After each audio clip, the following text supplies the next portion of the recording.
adalah tesis besar gue terhadap cryptocurrency. Di sini ada yang ngikutin gue dari lama nggak? Ada yang ngikutin gue dari lama? Oke, dulu kan kalian banyak tahu, gue itu mungkin kalau kalian kenal awal-awal, sebenarnya dari awal tuh gue dari saham. Tapi di sini gue akan jelasin kenapa sebenarnya gue transisi ke kripto dengan cara yang sangat drastis. Gue bakal jelasin apa pemikiran gue. Jadi kenapa kelasnya itu tesis besar kripto. Karena dulu gue nggak sepercaya itu. Kalau kalian tahu mungkin gue bahkan 2 tahun lalu, 3 tahun lalu, porsi kripto gue tuh masih kecil. Mungkin di bawah 5% dari portofolio. Sekarang gue udah 100% di kripto. Dan gue mau share kenapa gue melakukan switching itu. Ya. Jadi gue pengen tanya ke kalian dulu. Sebelum kalian kan pengen investasi, pengen belajar, pengen dapat duit. Fungsi investasi pertama itu apa? Ada yang tahu nggak? Ada yang bilang menaikkan aset, cari cuan, melawan inflasi. Ada yang tahu nggak? Ini angka apa ini di sebelah ini? Ada yang tahu nggak? Ini adalah sebenarnya inflasi ya. Jadi ini inflasi di tahun ini.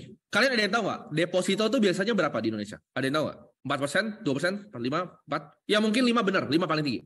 Dengan Indonesia 4,97, kalau kalian dikasih deposito 5%, kena bunga 20% setiap pencairannya, kalian rugi atau untung? Kalian rugi apa untung? Kalian rugi banget. Yang untung siapa? Yang untung banknya. Ya. Kalau kalian itu Indonesia, tapi kalian lihat yang di atas Indonesia, UK itu berapa inflasinya? 10%.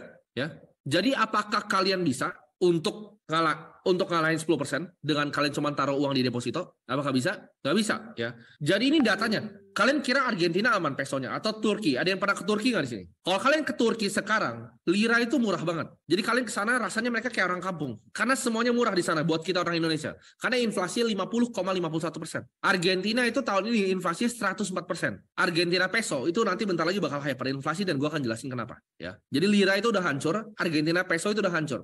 Konsep gue kenapa gue nggak ke saham? Coba kalian bayangin kalian di Turki, ya. Kalian orang Turki, saham apa yang kalian mau beli di sana? Kalau currency kalian turun 50%. Tahun ini uang lu tinggal setengah. Saham apa yang lu bisa beli di Turki? Gue tanya. Ada nggak? Coba lu pikir deh. Lu pikir. Saham apa? Saham bank nggak? Tetap nggak bisa. Lu 50% kok uang lu. Lu punya uang 1 miliar nih. Tahun depan tuh jadi 500 juta. Ya.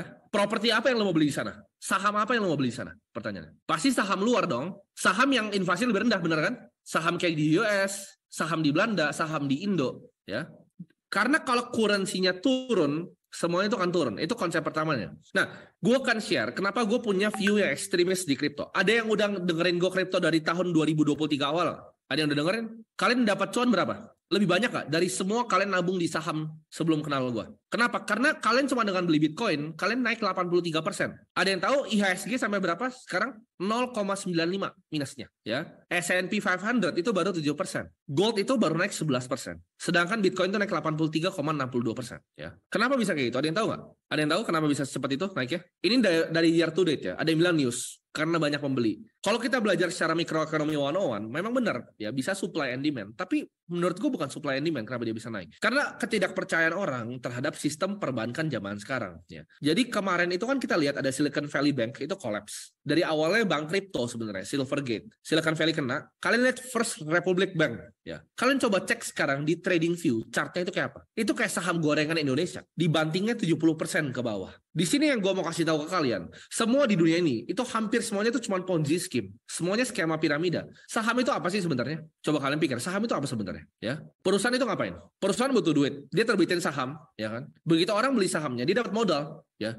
Dia ngambilin uang dari masyarakat pekerja yang nabung-nabung saham. Sama aja untuk bikin proyek selanjutnya. Jadi ngambil duit dulu, proyeknya bikinnya nanti. Kalau dibikin, ya. Kalau nggak dibikin, saham bodong, ntar jatuh sahamnya, saham market. Kalau jadi proyeknya, sahamnya tambah naik, karena fundamentalnya akan naik. Oke, di sini gue mau kasih kalian quiz, ya. Gue mau kasih kalian quiz. Kalian anggap begini. Ini kalian lihat, kelihatan nggak? Mouse gue kelihatan nggak di sini? Mouse gue kelihatan? Atau perlu gue coret? Mouse gue kelihatan nggak? Oke, ini adalah peso to USD. Ya, peso itu buat yang nggak tahu adalah mata uang Argentina. Ini tanggal berapa? Ya, tinggal berapa ini? 16 tanggal berapa? 16 Juli 2004. Ya, kalian perhatiin. Ini 16 Juli 2004. Satu Argentina peso itu berapa? Sorry, $1 itu berapa Argentina peso di sini? Ini ada angkanya di sini. 2,91 ya. 2,91. Itu tahun 2004. Jadi kita coba kalian bayangin sini ya. Sebagai pengusaha restoran, kita harus muterin duit kemana? Let's say biar paling gampang. Kalau misalnya gue jelasin pakai bahasa yang kompleks itu susah. Tapi gue akan jelasin dengan restoran ya. Biar kalian gampang, kalian akan lihat di sini ya. Ini kelihatan semuanya? Sini kelihatan semuanya konsepnya? Oke. Lo punya restoran nih ya, restoran mahal. Lu nggak usah pikirin bisnisnya. Restoran lu laku banget. Setiap tahun, restoran lu ngasilin apa? Buat lu sebagai owner. Ngasilin duit kan? Ngasilin cuan. Nah, betul. Ngasilin income. Income-nya berupa apa? Restoran tadi di mana? Di Argentina ya. Restorannya berupa peso. Ya kan? Oke. Ini sebenarnya sama. Gue kasih contoh pakai restoran, tapi kalian mau jadi seorang karyawan boleh, lu mau jadi guru pun boleh, lu mau jadi orang yang ngasilin duit apapun, mau jadi tukang sampah juga sama. Hasilnya pokoknya peso, ya. Dari hasil peso ini, kalian sekarang pada investnya di mana? Yang rata-rata di kuning. Banyak yang belum mengerti kripto kan? Lu pada invest di mana? Invest di mana? Ada yang saham kripto, BCA, ya oke. Lu sebagai pengusaha restoran di Argentina, ya. Lu beli peso. Terus seperti semua orang ya, beli stocks dan bonds, ya kan? Atau beli rumah, ya nggak? Lu beli rumah di Argentina. Oke. Ini indeksnya Argentina ya. Lu lihat yang di kiri ini adalah indeksnya Argentina. Ya. Ini indeksnya Argentina. Ini adalah rumah. Ya. Sekarang kita balik lagi ke pertanyaannya. Kalian lihat pertanyaannya. Kita bisa ada 3 opsi. Yang satu adalah sebagai pengusaha, kita bisa pakai cash kita untuk ekspansi restorannya. Untuk kita bikin lebih banyak cabang lagi. Atau kita akuisisi yang lebih kecil lagi. Kan bisnis katanya diputer uangnya. Ya nggak? Katanya bisnis diputer duitnya. Nah sekarang B, kita lihat. Ya. Kita bisa pakai cash kita untuk beli saham, ya. Indeks S&P Marval itu indeksnya Argentina, properti atau bonds di Argentina, ya. Dan yang C, opsinya adalah pakai semua peso lu, nggak usah pusing beli US dollar. Yang paling cuan yang mana? Ya, yang paling cuan yang mana? Orang bilang A kan, katanya pengusaha, ya kan? Pengusaha ekspansi terus dong, putar dulu terus dong uangnya dalam perusahaan. Ada yang bilang B, jawabannya adalah C. Kenapa? Ya, lu lihat di sini. Ini gua kasih tahu jawabannya. C itu 75 kali returnnya. Kenapa? Lu mau lihat di sini.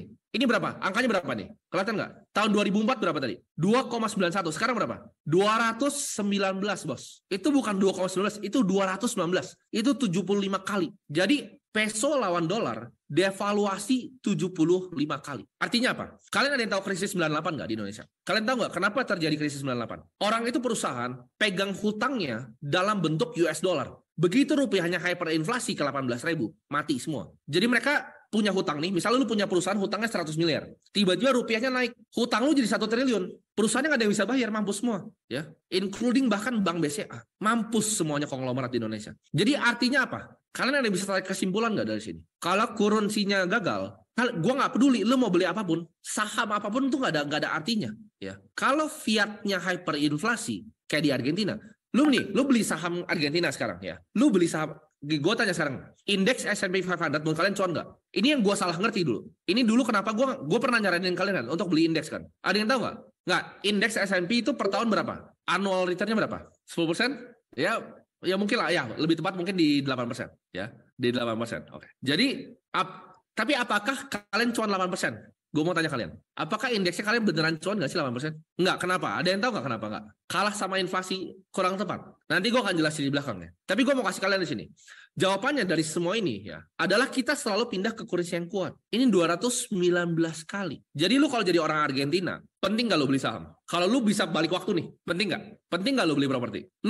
Penting nggak beli bonds di sana? Bonds Argentina, ada yang mau beli nggak bonds Argentina? Lu bahkan pegang emas di sana, apa yang terjadi nanti? Bisa ditarik sama pemerintahnya. Kalian kira emas itu nggak bisa ditarik sama pemerintah? Ada yang tahu nggak? Emas fisik, Amerika pernah narik 2 kali. 1930 lu cari. Amerika itu narik emasnya, ya. Lu cari lagi, ya. Banyak masih tempat-tempat lain. Jerman itu pernah ditarik karena mereka krisis dan pemerintah mau semua emasnya kembali. Jadi emas itu bukan sesuatu yang kita bisa, ya betul, ada yang bisa jawab tuh. Untuk danain perang, ya. Jadi mereka untuk danain perang mereka perlu tarik semua emas masyarakatnya. Dan lu bisa ngapain kalau pemerintah bilang, "Oke, gua akan tarik semua emas lu." What can you do? Jadi ini ada ceritanya, waktu itu di Argentina, ada orang untuk ngelawan ini, ada yang punya ide lain. Ada yang tahu dia beli apa? Jadi pesonya ditukar sama apa? Ada yang tahu nggak? Bukan. Dia nggak beli kripto. Dia nggak beli silver, dia nggak beli komoditas. Dia beli mobil bekas. Dia beli sampai ratusan mobil bekas. Dan terbukti harganya mobilnya itu lebih naik, lebih cepat dibanding pesonya. Enggak, bukan mobil eksotis, mobil biasa. Ya, mobil biasa. Itu sampai ratusan dia beli. Apa yang terjadi? Pemerintahnya tarik semua mobilnya. Disita akhirnya. Karena dibilang dia nuker peso untuk semua mobil. Adil nggak? Nggak adil. Jadi apa yang kalian bisa beli sebenarnya di dunia ini? Ini yang bikin gue mikir.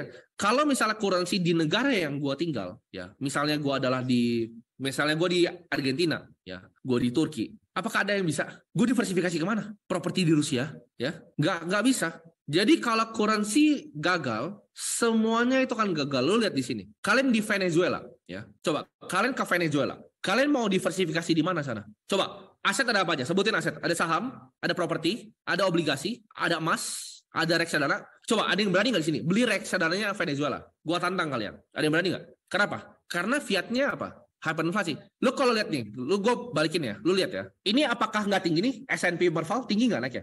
Tinggi, naik nggak tingginya? Naik, ini tinggi loh naiknya. Ya ini sekitar 10% per tahun indeksnya Argentina. Tapi ada fungsinya nggak? Kalau currency lu setahun naiknya 100%. Indeksnya 10% ya per tahun. Currency-nya 100% per tahun. Jadi kalau lu jadi orang Argentina belinya apa? Selalu currency yang lebih kuat. Betul nggak? Makanya orang tua kita zaman dulu ada yang nabungnya US dollar. Kenapa orang tuanya nabung US dollar? Ada yang tahu nggak kenapa nabungnya US dollar? Karena currency-nya mereka pikir lebih kuat dibanding rupiah. Nah, tapi kita harus, nah makanya ini teksisnya kan. Gue kan ajak kalian terus pikir, ya. Gimana caranya konsep berpikirnya? Karena kalau lu cuma mau belajar kripto kayak Bitcoin itu apa, blockchain itu apa, ya, fundamentalnya apa, oh cara baca white paper gimana, nggak akan nyampe di otak lu. Lu harus ngerti fundamental kenapa berpikirnya di pertama kali ya. First layer thinking-nya itu apa? Cara mikirnya gimana? Konsep dasarnya itu apa? Kalian perhatiin. Kalian lihat ada hal yang sama nggak di sini? Ini kiri apa? Peso to USD ya. Turunnya berapa? 75 kali ke bawah ya. Kita hitung devaluasinya. Sekarang ini dolar ke Bitcoin. Mirip nggak? Ayo. Ini yang bikin gue keluar dari saham. Karena kalau rupiahnya kalah sama dolar, dolarnya kalah sama Bitcoin, buat apa gue beli saham? Buat apa gue pernah beli obligasi? Ya, turunnya 98,88% dolar. Ya, ini 75 kali devaluasi. Ini lebih jauh devaluasinya ke bawah. Jadi kalau kalian jadi orang Argentina, daripada kalian beli dolar, lebih baik beli a stronger currency dibanding dolar. Ya, jadi selalu pindah ke currency yang lebih kuat. Jadi Bitcoin itu ibaratnya currency yang lebih kuat. Chinese yuan nggak juga. Kata siapa? Kalian lihat di sini. Ini chart kiri adalah Bitcoin ke USD. Ini yang kalau kalian cari di Google, ya. Kalian lihat bedanya nggak? Bitcoin to USD sama Bitcoin sama Argentina peso. Kenapa di sini cuma nyampe sini Argentina peso naiknya ke atas pairnya? Mulai nangkep nggak kalian konsepnya? Kenapa? Karena mata uangnya turun 100%. Karena Bitcoin ke pesonya lebih tinggi. Jadi lo kalau orang Argentina yang pegang Bitcoin, lo kan jauh lebih kaya dibanding yang nggak punya Bitcoin. Kenapa gue contohnya pakai Argentina, nggak pakai rupiah? Nah, nanti gue kena nih sama BI. Tapi kalian ngerti nggak konsepnya? Sebenarnya sama. Ada yang bilang rupiah belum begitu. Nanti gue akan tunjukin di sebelahnya nih, lebih seru lagi nih, nextnya lebih seru lagi, ya.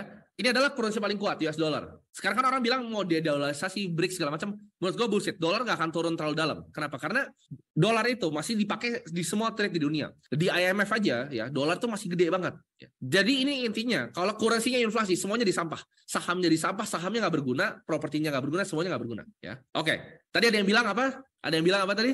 Rupiah aman. Oke, kita lihat rupiah aman. Di sini gue mau kasih kalian, ya, ini adalah gambaran dari credit default swap. Ada yang tahu nggak CDS itu apa? Credit default swap itu apa? Jadi kenapa gue bisa prediksi Credit Suisse bangkrut dari tahun lalu? Karena gue lihat CDS-nya banyak yang beli. Ya, ada yang bilang asuransi, betul. Kalau di fund itu bisa dijadiin sebagai sebenarnya asuransi. Ya, betul. Jadi intinya ya ini bahasa manusianya. Gue nggak mau jelasin credit default swap di sini ya. Di sini gue mau jelasin bahasa manusianya. Intinya ini orang market, orang-orang paling pintar di dunia itu ngebet bakal jatuhnya berapa persen. Intinya gitu. Lu perhatiin, probability of default. Artinya apa? Kemungkinan currency-nya default. Atau jadi kayak Argentina. Kalian perhatiin yang paling bawah. Turkish lira berapa? 77,66%. Karena dia udah 50% tahun ini. Semua orang betting bahwa currency-nya akan hancur. Nah, kita punya di mana nih? Nah, gue nggak usah ngomong lah. Kalian lihat sendiri. Ya. Ini ada ratingnya ya. Dari AAA sampai yang paling bawah, yang paling sampah. Nah, kamu perhatiin sekarang. Denmark itu masih AAA. Tapi kalau lihat Indonesia itu BBB, triple B. Probability of default-nya 22%. 23, sorry. Indonesia 23,19%. Orang ngebet credit default swap against rupiah itu 23,19%. Jadi pertanyaan kata siapa aman? Kalau misalnya Brazil itu udah 46%, Turki itu udah 77%, Rusia udah hancur. Udah mati. Itu yang bawah udah mati, udah selesai. Udah dekat kiamat itu yang bawah, ya, gitu. Jadi buat yang bilang bahwa currency itu aman, kata siapa, ya? Kata siapa? CDS itu dipengaruhi apa? Nggak, ini adalah konsensus dari orang-orang di market, ya. Ini konsensus dari orang-orang di market. Nah, move of stronger currency itu sebenarnya udah ngomongin sama JP Morgan. Dia bilang gold is money, everything else is credit. 1912. Kalian tahu nggak? US dollar pada 1971 itu apa yang terjadi sama US dollar? Gue pernah bahas di video YouTube gue apa yang terjadi. Di peg, lepas backing sama emas, cabut sama emas, betul. Saat US dollar dicabut sama emas, US dollar itu menjadi kredit. Kalian ngerti nggak? US dollar itu sama dengan hutang. Di saat itu dilepas dari emas. Karena itu adalah betul mata uang angin. Ya. Jadi cash yang kalian pegang, ini gue ada cash nggak? Gue cari cash. USD gue nggak ada sih. Tapi cash yang kalian pegang, ya, ini cash yang kalian pegang. Ini dari angin. Ya, ini tuh di back sama kepercayaan. Semua itu fungsinya cuma kepercayaan. Gue mau kasih konsep yang kita balik waktu dulu ya. Kita kan mau belajar tentang uang nih. Kita mau belajar tentang uang fiat ya. Ini adalah uang fiat nih. Ya, ini note baru nih ya. Ini uang fiat. Gue akan ajarin kalian tentang uang fiat. Kenapa gue keluar dari semua investasi yang lain. Pertama, sebelum terjadinya kertas ini apa? Sebelum terjadi uang kertas ini dulu pakai apa? Kalau misalnya gue mau beli Aqua nih, pakai apa? Tukar kan? Misalnya gue punya buku nih, ya, gue punya buku tukar. Tapi problemnya dengan barter apa? Ini gue tulis di sini, lack of economic skill. Contohnya, kalau lu tukar ikan, misalnya kalau ikan buat daging mungkin masih cengli. Tapi kalau ikan buat rumah, apa yang terjadi? Ikannya kan banyak banget tuh. Begitu rumahnya udah selesai ditukar, ikannya udah basi. Ngerti nggak? Sama kayak lu apel. Lu apel tukar misalnya untuk komputer deh. Apelnya banyak banget, komputernya sedikit. Apelnya udah busuk, komputernya baru datang. Ya, jadi lack of economic skill. Nah, setelah dari awal barter berubah jadi apa? Tahu? Ini apa nih? Kalian tahu nggak ini? Kerang, betul. Pakai kerang, ya. Jadi uang itu cuma sekedar store of value. Kalian ada yang tahu nggak di penjara tuh uangnya pakai apa? Ada yang tahu? Di penjara uangnya pakai apa? Ada yang tahu? Ini kalian percaya nggak? Ini bisa jadi uang, betul. Kalian bisa jawab. Ada yang percaya nggak? Ini tuh uang loh di penjara. Buat kalian punya teman yang pernah di lapas, ini uang mahal. Kalian bisa pakai tukar buat macam-macam loh ini, ya. Rokok, ya. Dan di sini kalian lihat kemajuan teknologi bikin kerang tuh jadi gampang ditemuin, ya kan? Begitu kerang gampang ditemuin, apa yang terjadi? Gak bernilai. Karena orang tinggal ngambil aja, dia tipu orang ini kerang gua nih, ya. Inflasi kerang, betul. Inflasi kerang nggak ada nilainya. Nextnya berubah jadi apa? Jadi koin. Nah, tapi koin itu dulu sebenarnya apa sih? Emas kan? Nah, kenapa pertama kali jadi kertas? Kenapa pertama kali jadi kertas? Bukan mudah dibawa. Cetakan mahal benar. Kalian tahu nggak? Nyetak uang ini ada cuannya. Ada yang tahu nggak? Kan ini ada modalnya. Ada selisihnya loh ini. Selisih namanya seigniorage. Itu masuk ke pendapatan pajak kalau di US. Ya. Jadi ini dicuanin juga. Kalau koin lebih murah sebenarnya. Koin lebih mahal. Ini lebih murah. Nah, tapi koin yang dulu pertama kali, ada yang tahu nggak? Koin dulu dari mana? Gue mau challenge kalian terus biar kalian mikir. Koin dulu dari mana? Koin dari emas, betul. Tapi kenapa berubah jadi kertas habis itu? Kertas ini apa sih sebenarnya? Dulu sertifikat emas, betul, ada yang mesti jawab. Jadi karena kalau koin, ya, lu mau beli botol pakai satu koin itu terlalu mahal. Jadi lu tukar sertifikat berupa kertas. Jadi ini sertifikat sampai tahun berapa? Tahun berapa?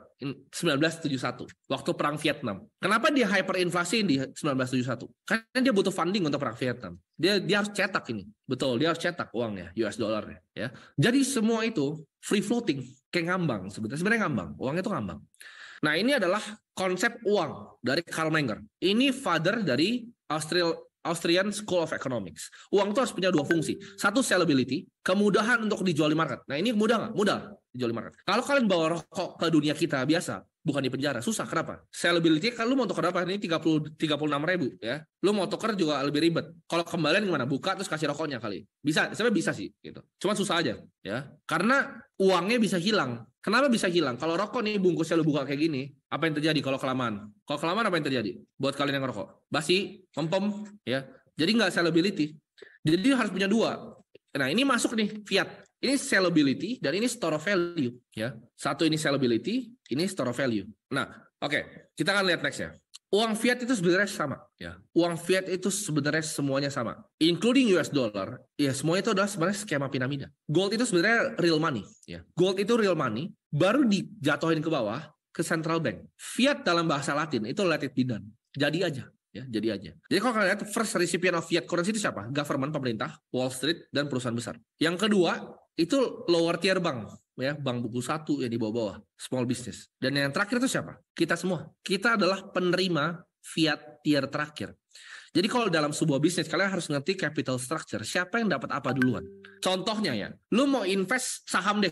Emang lu kira lu yang cuan invest saham? Yang cuan tuh siapa sih sebenarnya kalau kalian invest sahamnya? Bosnya lah yang punya. Yang punya ownernya. Abis ownernya yang cuan apa abis itu?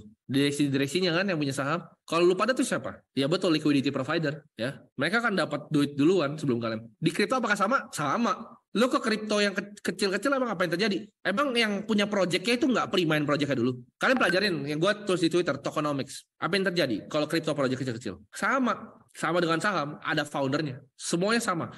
Kalau lu ngerti ya siapa yang diprioritasin duluan dalam namanya capital structure, lu kan lebih sering cuan. Contohnya di saham, ya common stock tuh yang paling bawah. Lu semua tuh udah paling nggak dipedulin sebenarnya. Di atas common stock apa? Ada yang tahu? Capital structure saham di atas common stock. Preferred shares, betul. Di atas preferred shares masih ada apa lagi? Ya betul, saham preference. Di atas saham preference, nah ada saham private. Di atasnya lagi ada apa lagi? Di atasnya masih banyak. Capital shares masih banyak. Lalu bisa jawab, kreditur. Betul, bond. Hutangnya, kreditur. Kreditur pun ada strukturnya lagi nggak? Siapa yang dapat apa duluan? Kalian kalau bank dapat duluan loh, ya. Bank dia dapat duluan. Naik ke atas masih banyak sampai pemilik perusahaannya paling atas, ya. Jadi lu tuh paling bawah. Orang yang dikerjain itu selalu yang paling bawah. Semua dunia itu bekerja kayak gitu, ya. Semuanya itu sebenarnya piramida. Lu mau ngomong saham apapun itu semua sama. Cari duit, ya kan? Cari duit dari publik, client issue, banting, funding. Kalau jadi proyeknya ya udah, revenue tambah tinggi, fundamental kelihatan bagus, laporan keuangannya bagus, sama naik lagi. Semua sama. Mau kripto, mau saham, mau obligasi, mau properti pun sama. This is how you play the game. Sekarang, kalau main properti, ada yang pernah nggak mikir, oh gue mau bikin kos-kosan properti? Ada yang pernah mikir nggak? Oh enaknya kalau gue punya duit 1 miliar, nih 2 miliar gue bikin ada 3 pintu. Sekarang gue bertanya, ada nggak konglomerat properti yang main kos-kosan? Ada nggak? Jadi kalau yang ngajarin kalian mau bikin kos-kosan itu apa? Ada nggak konglomerat yang bikin kos-kosan? Ya hotel mah banyak, tapi hotel mah banyak kan buat gengsi lah. Kalian bikinnya apa? Gini deh, ada nggak yang beli apartemen konglomerat, bikin apartemen untuk disewain? Ada nggak? Contoh nih, bikin apartemen gini nih buat disewain, ada nggak? Siapa? Kalau ada siapa? Nggak ada lah. Dia bikin, terus diapain? Dijualin. Dia bikin, dijualin. Ada nggak konglomerat yang bikin kos-kosan? Ada. Tapi dia nggak sewain. Apa yang terjadi? Dia pakai dia ngapain? Dia jual. Dia bangun, dia dapat tanah murah nih, bahkan kerja sama orang lain tanahnya. Dia bangun tuh kayak kos-kosan banyak, dia jualin ke orang yang buat sewa-sewain. Lu paling bawah tuh kalau yang kos-kosan tuh. Namanya lagi di capital structure. Kalian lihat yang di Sinar Mas punya yang di BSD itu ada kos-kosan kan dia bikin kan. Tapi itu dijualnya untuk orang yang mau ngekos-kosin kan. Dia nggak sewain kan sendiri ya. Ya itu. Kenapa mereka mikir gitu? Karena mereka udah di atas pikirannya, jauh. Ya. Nah ini kalian perhatiin. Gue pengen tanya deh ke kalian sebenarnya sekarang. Ada yang tahu nggak? Ini gue pakai contohnya ini karena bagus nih. Ada yang tahu nggak harganya dulu berapa? Tapi salah nggak buat bikin kos-kosannya? Salah lah. Lu paling belakang di capital structure. Ada yang tahu dong? 16.000. Ayo, ada yang tahu nggak?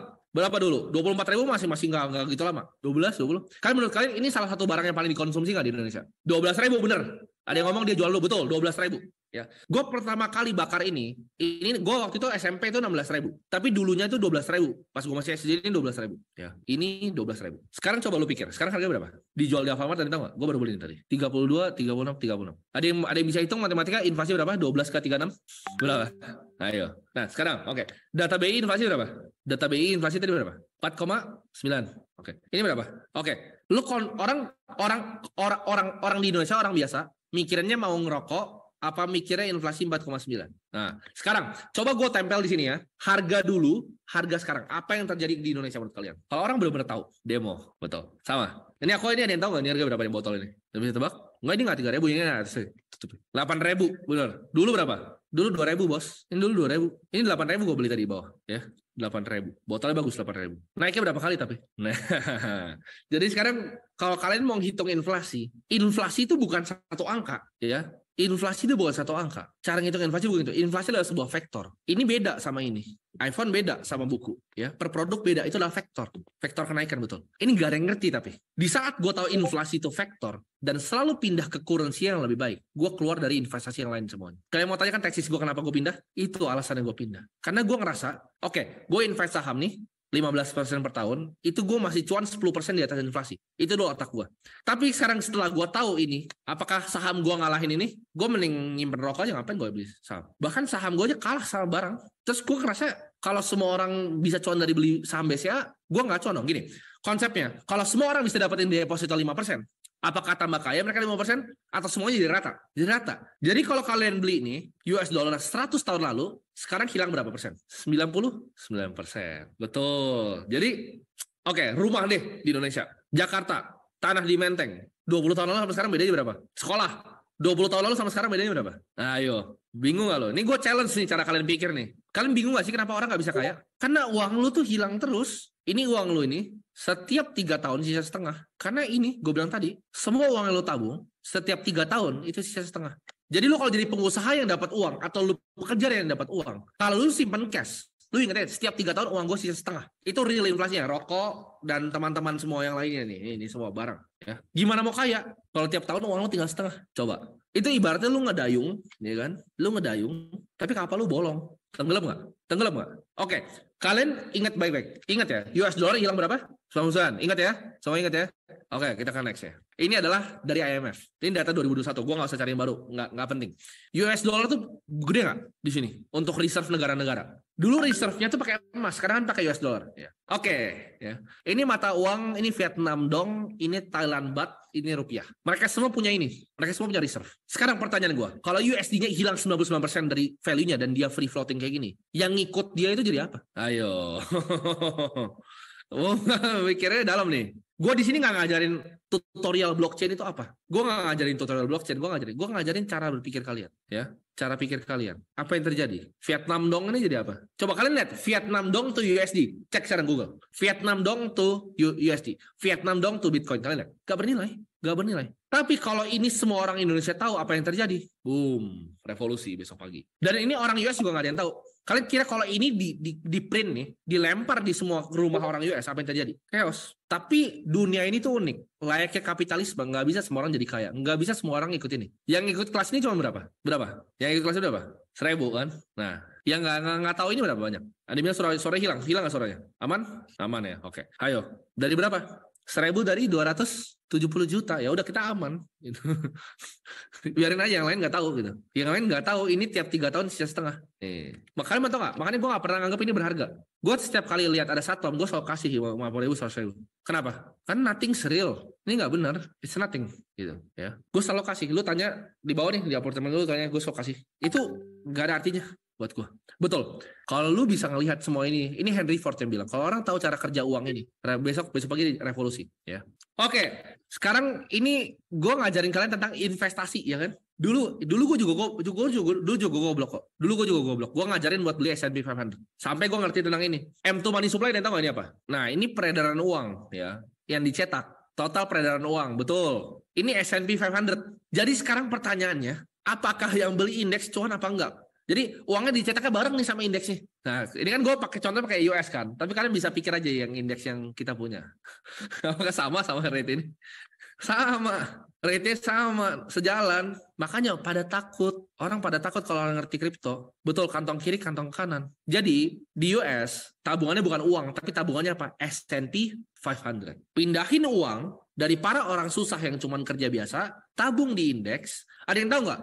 50% dari return S&P 500 itu dari siapa? 50%. Ada yang tahu? Dari Apple dan satu lagi, bukan Coca-Cola, jauh. Coca-Cola mah gembel. Microsoft, betul. Apple dan Microsoft itu nyumbang 50%. Jadi lu kerja nih kan? Kerja, ya kan? Ambil duit, yuk tabung di indeks. Lu kasih ke siapa uangnya? Tim Cook sama Bill Gates. Coba kalian pikir. Kalian coba pelajarin dalam tentang World Economic Forum. Kalian cari di sana. Dalam coba kalian pelajarin tentang Vanguard. Yang bikin indeks ini siapa? Namanya John Bogle. Ya, Fu Index. Itu siapa yang bikin? John Bogle.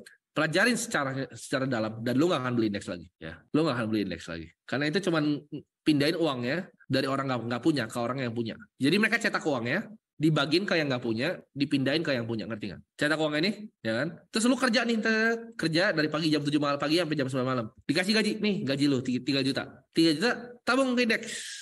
Nah, itu coba pikir deh, ya. Jadi ini yang terjadi, ya.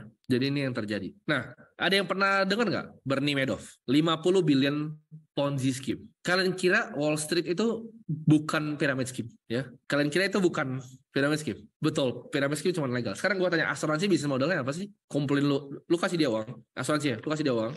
Terus kalau lu sakit dan sesuai dengan kita punya ini, bukan sesuai dengan kita punya klausul, gua akan klaim, duitnya nggak dibalikin lagi, duitnya diinvest sama dia, beli saham sama dia. Ya itu bisnis matematika, betul. Makanya aktuaria dibuatkan. Jadi itu lo bisnis matematika cuma ngitung. Tapi apakah itu bukan ini sebenarnya? Kalian mikir, bank fractional reserve apakah bukan ini? Bank tuh cuma punya 10% dari uang lu, 90-nya diputar-putar sama dia. Jadi kalau kita tarik 20% dari semua uang kita, bangkrut dia besoknya. Namanya bank run. Udah terjadi di US, udah terjadi. Ya orang udah mulai sadar nih. Ya First Republic Bank udah terjadi. Ya